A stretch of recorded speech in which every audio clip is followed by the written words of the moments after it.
Hello and welcome back to Speak. This is a special episode for Suicide Awareness Month. So we are joined this evening by the wonderful Damien McMullan. Welcome, Damien. Thanks for having me. We are going to dive into the taboo that is suicide. And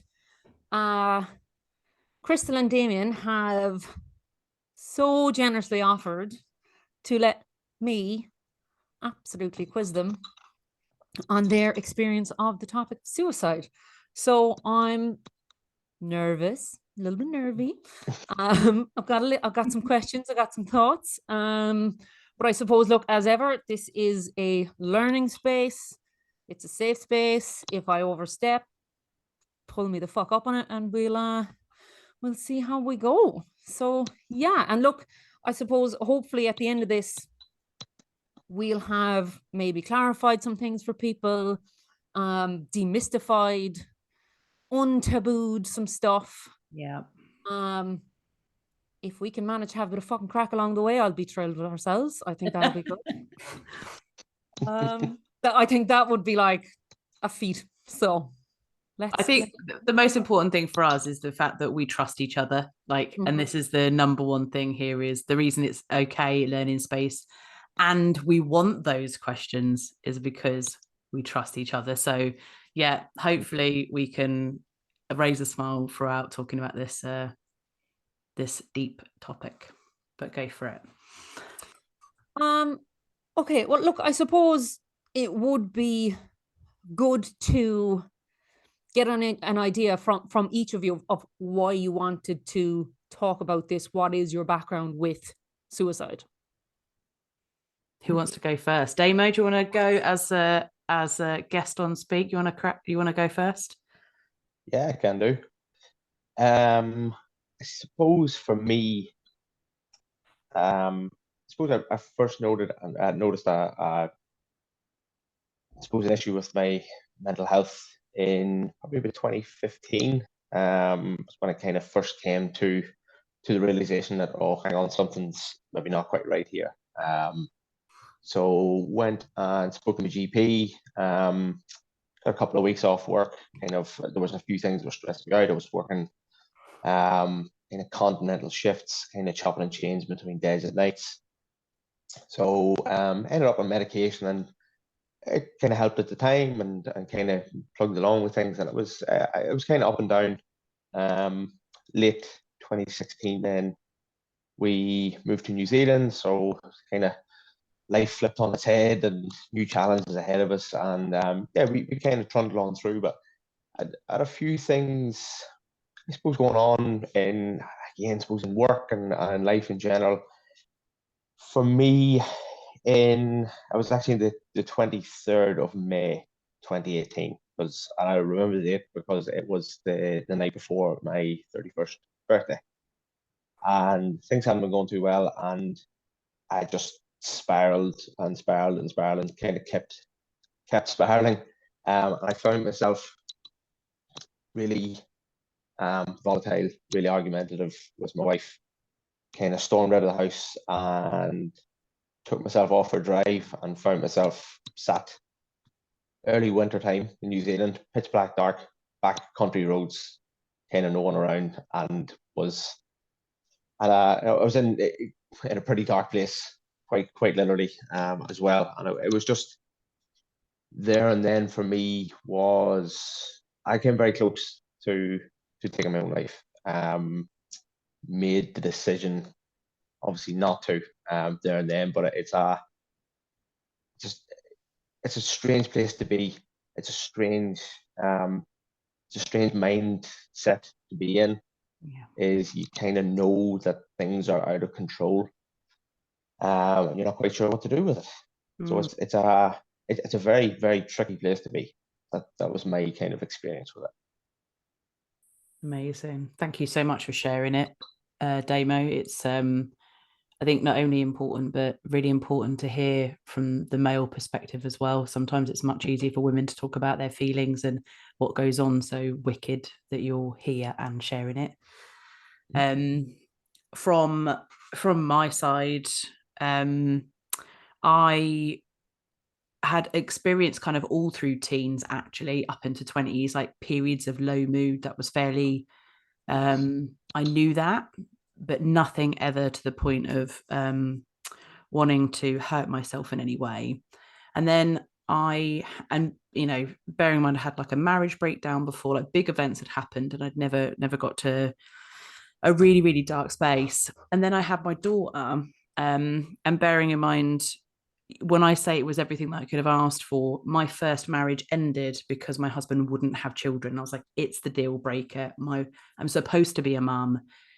And my daughter arrived, had a really horrendous birth experience over 4 days, and it definitely was kind of numb coming out of that. Took to motherhood absolutely fine, but was kind of fairly sterile, like I would say, in my feelings. And then I kind of hit this horrible road of about a year that I went back to work. I was pressurized to give up breastfeed. Like my husband had given up work to be a full-time dad. We had no other income other than mine. And I'd applied to be able to breastfeed at work and work locally so I could get home to Emily. And I basically got taken to a bit of a side room to be told that's really concerning for your job if you ask for flexible working. So over one Christmas, over about 3 weeks, I had to go Emily from completely breastfed to bottle, and anyone that's ever done that is awful. And then I went back to work. A couple of months later, I had a major accident, burnt on my legs. A couple of months later, I was put at risk of redundancy. And then went into another role where the boss was a really like psychopathic bully. And so this tunnel of events that had taken about a year, it was just like one knock after another. And I just got to a point where my anxiety was so high that I couldn't move. And I still remember a point where my best friend had a key to my house. It was lucky that she did, because she came around once and I couldn't answer the door. She could see me on the sofa. She let herself in. And all I could say was, please don't touch me. Like, even the sensation of you being near me is too much. And a few days later, I had made the decision. And my mum was like, I know what this looks like. And she was tracking me and constantly being like, are you okay? And then one day I had made the decision to do it. So I've gone through all the ideation. I've gone from thinking about having accidents to making a plan. And then one day Scott said to me, what you actually need to do is get out of the house. And I couldn't think of it. Like, it was painful to exist. And it gave me Emily and sent me to this club with Emily. And I remember sat in this room, and you guys know me. I talk to everybody. I touch everyone. I hug everyone. I drink beer with everyone. And I was in this room and I sat and I felt like everyone had nettles, and I was just crying silently. And in that moment, I decided today's the day. It's going to be over. And I can't tell you the elation, the happiness of like, this doesn't have to feel this way anymore. And I picked up my baby and I drove home, and I knew exactly where I was going. I knew exactly what I was doing, full plan made, and I felt brilliant. And I can genuinely say I've never felt happier. And my best friend called me and said, what you doing? And I was like, I'm going to go and get my camera and I'm just going to go for a walk. And I honest to God, this is what she said. Listen, you're a lazy bitch. You don't walk anywhere, right? I know exactly what you're fucking doing. She said, you get your ass home, you get into bed, and you dare move before I get to you and I will kick your ass. And I was like, and it's still in my mind was still like, no, I'm going to. And I was like, yeah, no, it's all fine. And she was like, listen, I'm coming. I'm leaving work right now and I'm coming, right? And I drove home and I put Emily in her bed, and she was 9 months old, something like that, 10 months old. Put Emily in her bed, and lo and behold, she just like rocked up, let herself in. And she was like, fuck, you get in that bed. And no one's moving ever again. This is it. I am here until we've spoken it out. And we had the big conversation. And she saved my life. And she saved my life by knowing that I was doing something out of the ordinary. I suddenly felt fine. And we'd literally been through like her delivering pajamas to my house because I wasn't washing. I couldn't think. I couldn't articulate because I could be touched. And she was like, you're a lazy bitch. So I still remember the words to save my life. And I absolutely hate walking. Not gonna lie. He's not wrong. He's not fucking walking anywhere. She's like, listen, the only thing that you could really be talking about, right, is literally the worst thing in the world. So get home. So that's my experiences, like to the point of like, yes, it's happening today and I feel great about it. But yeah, so that's my experience of on this topic, and why I think it's really important to talk about it, because we hear lots and lots of stories and lots of adverts of people that have been like the survivor of somebody that's been lost. But to actually have two people being able to talk about the experience and maybe how it feels after, I have to say 5 minutes after the decision was unmade by Carla kicking my ass, I've never been... Shout out to Carla. Shout out to Carla. props. I love you, right? I've never been more happy that I didn't do it. And every single day that I have been here since, I've been like, thank God that moment was just shaken from me, because I'm so glad it was. So yeah, that's kind of like, that's me. I find actually... Oh, sorry, you go, Damien. One. No, I was just going to say just what you've said there about it being undone. Like I suppose when I made the decision not to, I'm at home then and spoke to my wife about, where I was and the place I was. Her reaction to that straight away, I was like, that reaction's fucking really bad, but it could have been so much worse. Yeah. And that for me was it was such I don't know, it was such an eye-opening moment as to, okay, maybe there's a bit of meaning here that I can't quite see because my judgment's maybe been clouded around it. Yeah. So yeah, just that reaction. And as you said, ever since, looking back over the last couple of years and everything that's happened, just where we are now at the minute, it's much better place, and there's hindsight's always a wonderful thing, but yeah, it's really eye-opening. Yeah. Yeah, I think it's an interesting I can imagine seeing her reaction. You'd be like, oh fuck, like, and you must have scared the fucking shit out of her as well. But I think, Crystal, it's an interesting point what you said there, even about hearing year experience, because it's a blanket statement. All of the ads, all of the promotion, all of it is like, it is about people who have already been lost, and it is about the people left behind, and it is about, are you okay, and all this stuff, which is grand, but we don't actually hear from survivors that much, to be honest. Like, you don't, like, and that's probably because, again, there's such a stigma. People can hardly say the word suicide. Yeah. So also props to you for actually doing this, like, fair fucks. So yeah, I think that's like, seriously, it's class. Yeah. It's one of those things we talk about it, but we don't talk about it. Yeah. You know what I mean? We talk about everything around it. As you said, Yes. Are you okay? And mental health awareness, and we're doing mental health first aiders, but we don't actually talk about it. Yeah. Like the nitty-gritty stuff. Yeah. Oh my God, we say so much nothing. Yeah.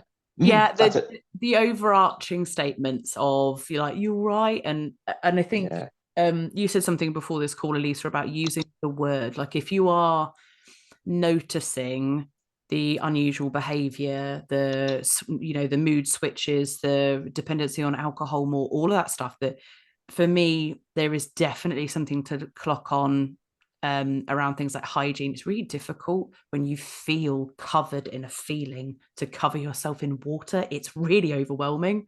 So that's a really major one. If you're noticing it, using words.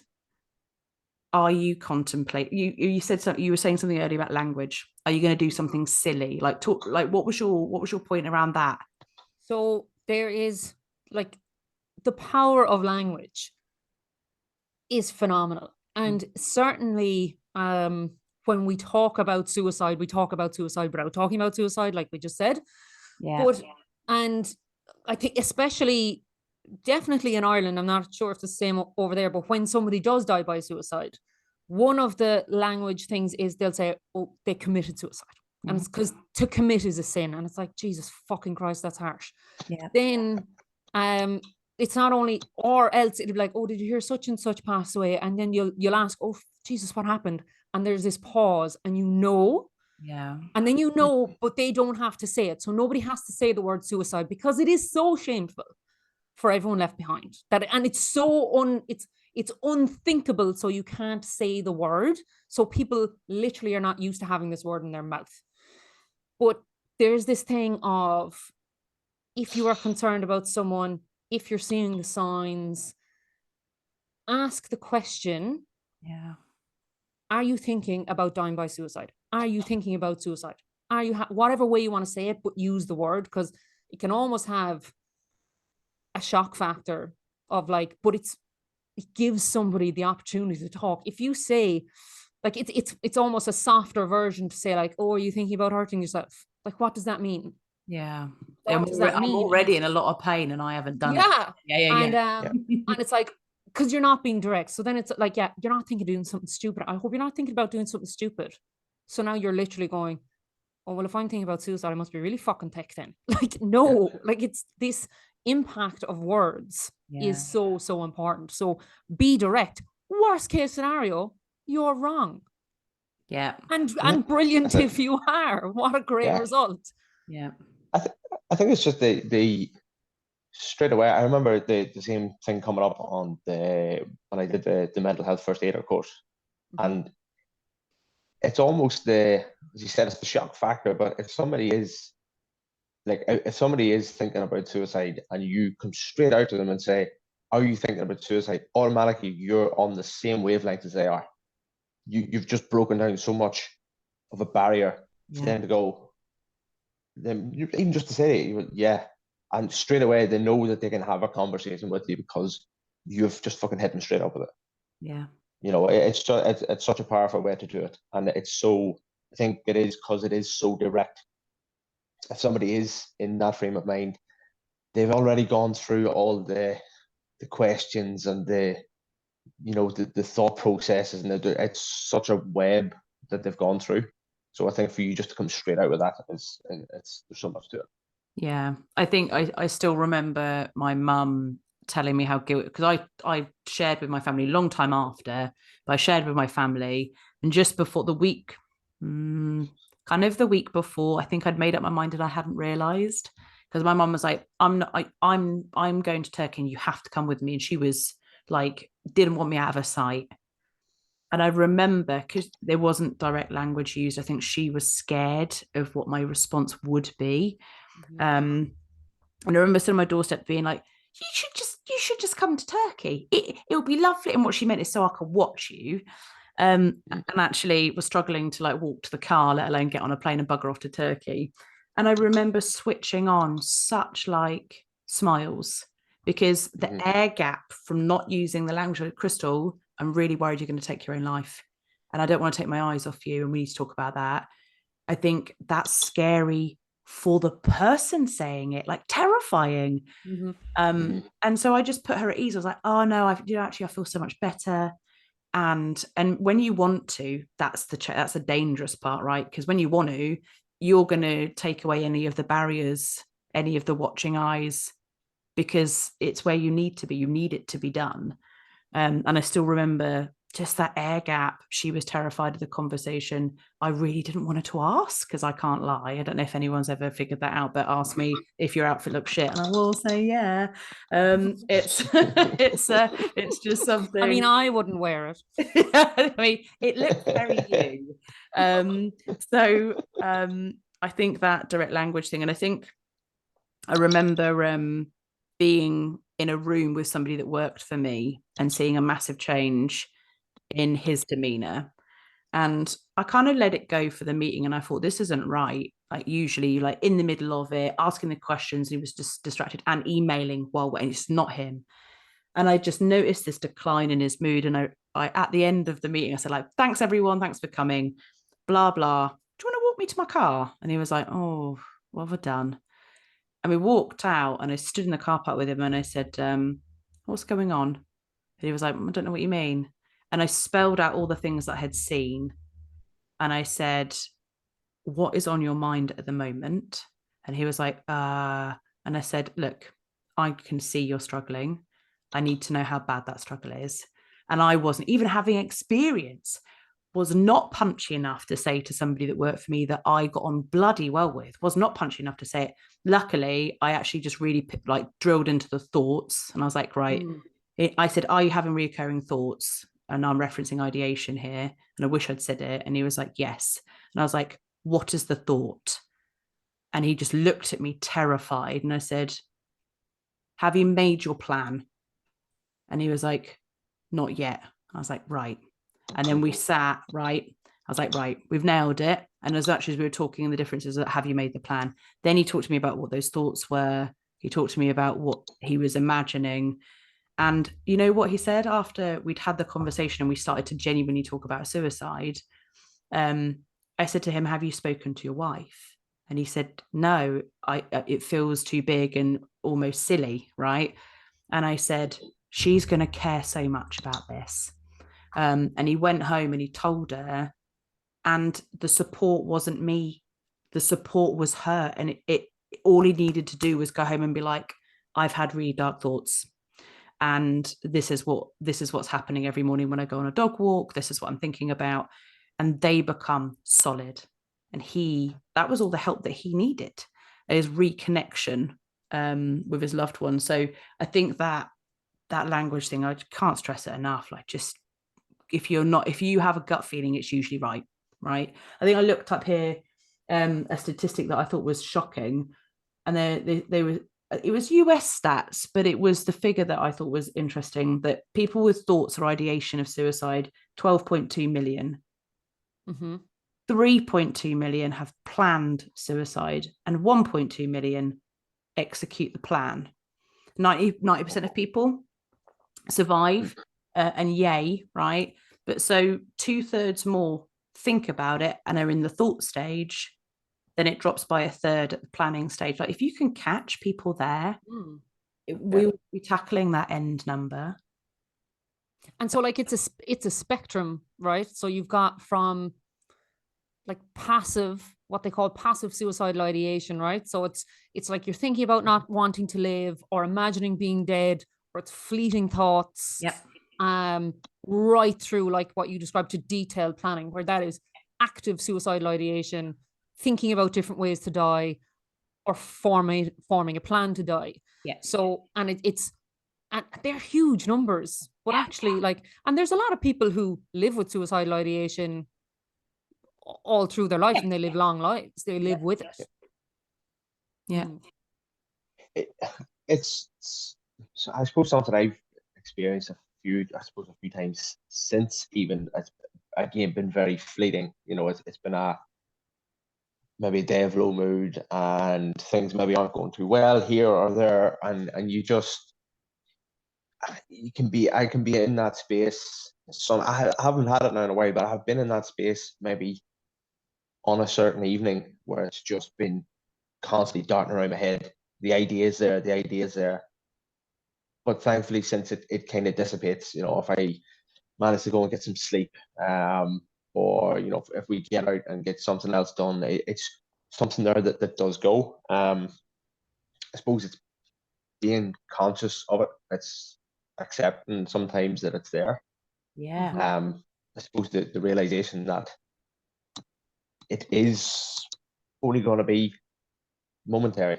It's something there that I suppose the instance that I introduced with, I think that had kind of been floating around there for a while and had been building and building.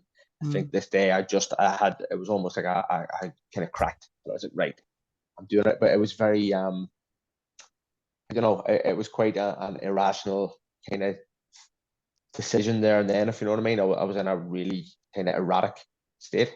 Where it wasn't as you had said, Crystal, the planned out, right, I've decided, now I'm kind of elated. I was slightly different. So it can kind of come, and I suppose the awareness that it can come in different forms. It can be long planned out. It can be something very instantaneous because somebody's just hit a very low mood on a very specific day, and you know that's just where it can lead. So I suppose it can come in many different forms.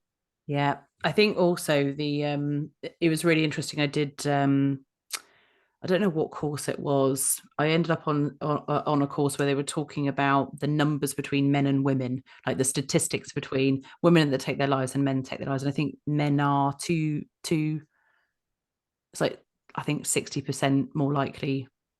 So yeah, If there's been a suicide, it's sort of 60-40 men to women.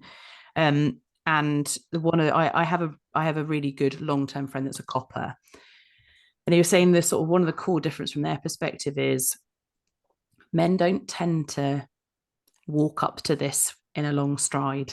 They won't. Women will ask for can basically do it to the point of asking for help, whereas if men do it, it's done. And actually, that's terrifying in itself, considering we've got real stigma around men talking about their emotions, men seeking help. And actually, if you look at any of the statistics, men are absolutely the risk group here. And it's not as easy for them to get support or open those conversations. So that to me, especially, when I was working in Openreach and thinking about all those men, and you looked at the, between like 25 and 56 or something. And then it's worse if you go to different areas of the country and male. And I was like, oh God, this is the workforce. I know the terror of knowing that literally almost everybody that worked in the engineering workforce at the company I was looking after was the risk group. And how do you reach out? And I'm so glad that you said about the fleeting moments. It doesn't go. You have those days where it comes back and it will whistle around your brain and bugger off, but you know yourself well enough that it dissipates. And you said something, did you say about going for a run or doing something active or something when you're feeling that way? Yeah, it's, if it's maybe popped into my head in the morning time, for example, and I could have been through a conversation or a disagreement or something with somebody, most usually my poor wife, who's having to go through that. But it's usually something that, if we get out and about and kind of get active, something else occupies my mind. Like I'll get out and something else will take up that space. Yeah. And it goes, you know what I mean? It goes, and it's I suppose afterwards it's another opportunity for reflection on it, to kind of again just gauge it a little bit more and go, okay, that was here this morning. Why was it here? What was the thought process? Yeah. How did I end up at that thought process? At that actual juncture itself. So it's just for me, that I've suppose had a few years now working at it and working through a few different things. But again, I suppose it is that word work. You do need to work at it. It is something there that does take a bit of grit and a bit of work at it. But it's just something there that I think I suppose if you can make little kind of marginal gains and on your outcomes from it, you're always going to pick up them little bits of knowledge as you go along. Yeah. Did you is the guy how is time running out so quickly? I think it is it Pete Davis or something, the one that was going out with Kim Kardashian? I can't remember his Pete Davidson, was it? Yeah. There's a clip that was going around of him for ages where somebody said, are you suicidal? And he goes, oh yeah, all the time, but I can't because I've got a sister and a mother. And so you learn yourself, and I know to go to the gym or to work out or to go for a run, and I know how to pull myself back from that. And I think one of the things we've sort of spoke about on here is if you're noticing signs, but also if you're listening to this because you're there, and whether you're in the passive stage, active stage, planning stage, whatever you want to call it, one of the probably most vital things that I ever did was I wrote what I call the scale. And it's the crystal sort of 1 to 10 scale of how in trouble are you. And the signs at each stage of, and I know like my critical sign, I can't eat and I physically can't put anything in, my fight or flight is well and truly done and I can't eat, and I know then I'm in trouble. But there's little things like I stop being able to listen to music. I distance myself socially, and it goes up this scale. And I wrote it down and I shared it with my mum, my dad, my brother, my partner, and my best friend. And I said, please don't ever say that's sounds like level 5 on the scale, but have the organic conversation, right? Which is like, I'm noticing that you're not listening to, or when was the last time you listened to music, Crystal? So I can clock that I'm on my scale, because usually you're the last person to know, and then everyone around you like, yeah, you've been a bit edgy for a bit. And then once you've got the scale down, and I now reference it, it's starred on my phone. I go and look at it every now and again when it's getting heated, and I think, oh, I'm creeping up to level 2 here. Anxiety's kicking in. I'm not sleeping as much. And then I have my enablers of cortisone, my enablers of good mood. And it's typically getting out, switching off work, taking a day's leave, resting, that stuff. So I have this is what it looks like when you're triggered, but this is also what great rest looks like and getting back to you looks like. So I, like you say, Damo, it's evolving, and knowing yourself and getting to know yourself well, but also bringing those loved ones into that bubble and being like, this is what scary looks like. I don't want to get there. And also getting me out and about is really good for me. So yeah, I love that. I think I was, I suppose, similar in I suppose checking in, and like we were having conversations here that were going really well, and I was kind of plugging along, and I was like, yeah, things are going well, but I don't know, it kind of dawned on me a few months ago. I was like, there's still something that's not quite clicking with me here. Sleep, wasn't getting the best quality of sleep. Was still in some situations maybe making irrational decisions. Look, we're all going to make irrational decisions sometimes, but there was times that I was kind of reflecting back and saying, but why did I actually really make that decision like that? It was out of character. Like, looking at it now, I wouldn't make that decision again. We had a fairly hectic couple of months at the start of the year, as you both well know, with like buying our first property and redecorating, moving in, and the reality of life coming around. And you're like, we own a property, we have to pay for what now? Sorry. How much is that plant? What? Where did all this come from? But I made the decision. There was a few kind of things where they all kind of aligned up at the same time.